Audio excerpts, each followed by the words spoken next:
पूरे हो जाए सुधाई तो फोन लोग हो जाते भजन नहीं करें। दूसरी घंटी भगवान बजाते हैं, हाथ पैरों में दर्द शुरू हो जाता है और एक जगह से दूसरी जगह जाने में बड़ी परेशानी होती है।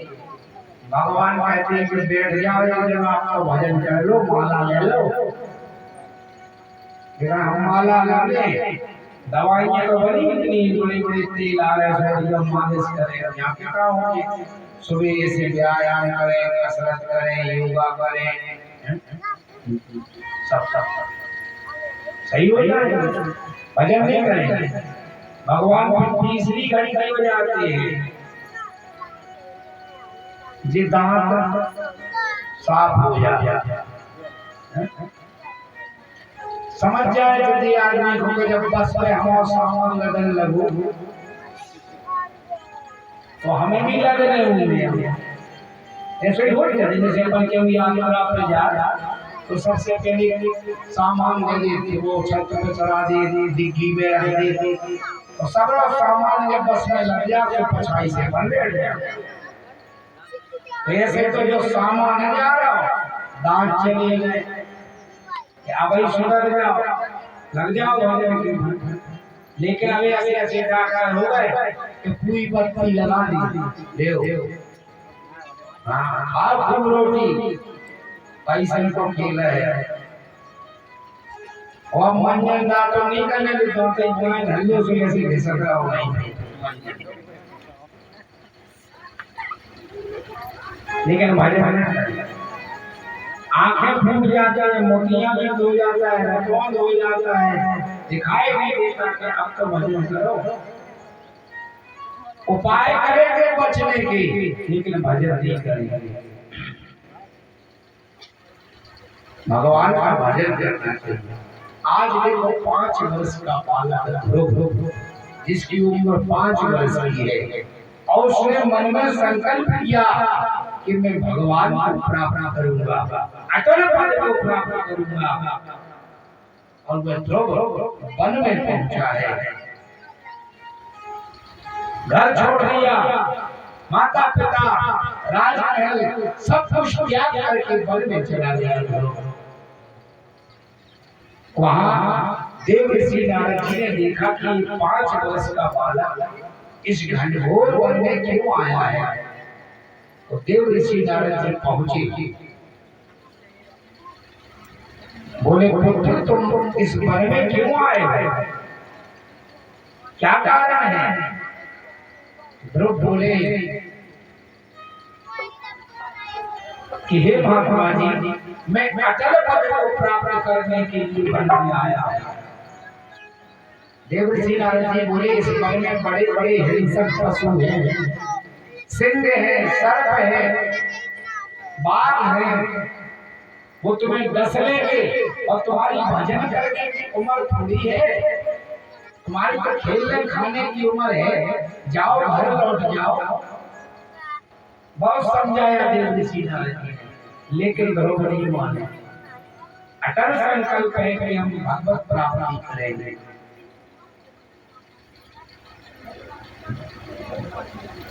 बाल है, अभी आप लोग कथा सुन रहे थे कि उसमें एक स्त्री है, अब बालक ने हट पकड़ ली, तो बालक को अपनी हट पूरी करके छोड़ता है, चाहे कश्मीर हो जाए। हाँ, तो बालक ने हट पकड़ लिया।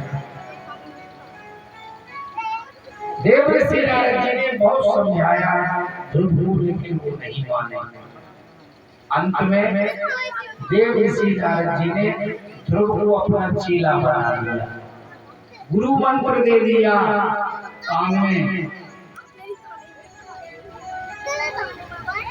देखो पहले जब चेला को गुरु जी को देख लेते थे कि हमारा चेला भजन करे कि ना करे, तो दीक्षा लो और ले लो जब तुम लोग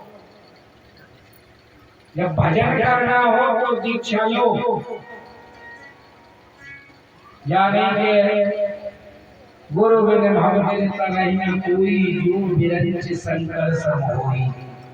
गुरु के बिना तर नहीं सकते, चाहो शंकर जी और ब्रह्मा जी के समान है गुरु। लेकिन ध्यान रहे, अब ऐसी दीक्षा हो गई कि मंत्र ले लो और मंत्र भूल गए और गुरु जी को पछाने लगे। गुरु जी को कहा जैसे मनुष्य तुम हो, जैसे गुरु जी है।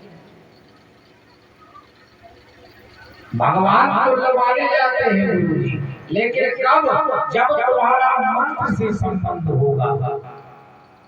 उस मंत्र में शक्ति होती है, उसका जाप करना पड़ता है, तब जाकर के गुरु दीक्षा होती है। पहले बहुत परीक्षा होती गुरु जी की चिला।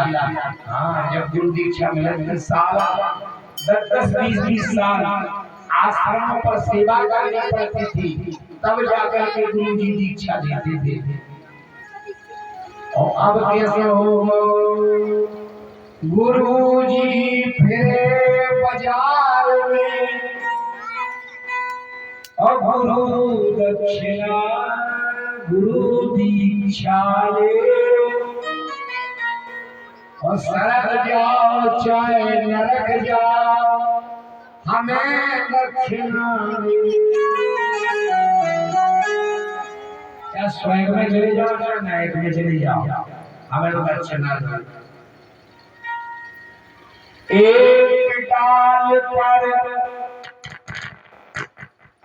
तोता बैठा,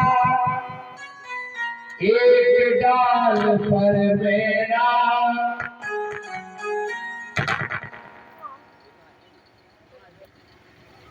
भैया।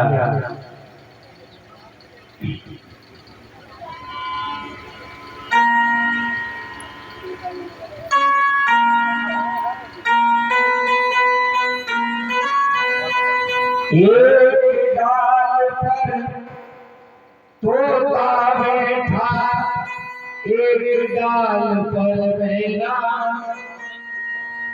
गुरु की करनी गुरु ही जाने, चेला की जाने चेला। देखो भैया, ऐसी बात है, दो ही जगह एक ही जगह पर बैठे थे, चेला और गुरु। अगर चेला भजन करे तो वो अपने लाने करे, गुरु जी को नाम जरूर हुई है कि फलाने की चेला है। देखो कितना अच्छा भजन कर रहे हैं। इसीलिए गुरु दीक्षा जब लो